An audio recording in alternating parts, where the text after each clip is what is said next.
伫咧高雄有一个查某人撞到假投资的诈骗，已经互人骗220万块去啊！对方阁要求爱加纳130万，这个查某人才感觉到受骗去报案。警方阁变装假作是超商的店员和清洁人员，真正去挡到要来提钱的诈骗共犯，甲人移送地检署侦办。歹卡绑的查甫人入去超商了后，就直接行去坐伫椅仔顶的查甫人遐，店员徛伫2个人后壁一直看。外口有一个穿清洁队制服的查甫人经过，共款一直咧看这2个人。无偌久，清洁队员行入来，店员甲队员就做伙压制这个查甫人。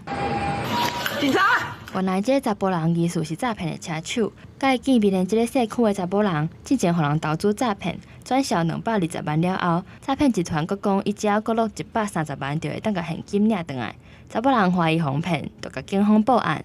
警察爱查甫人斗相共约车手出来，结果变装做清洁队员，佮超商的店员，降低对方的戒心，会当掠人，嘛会当保护被害人。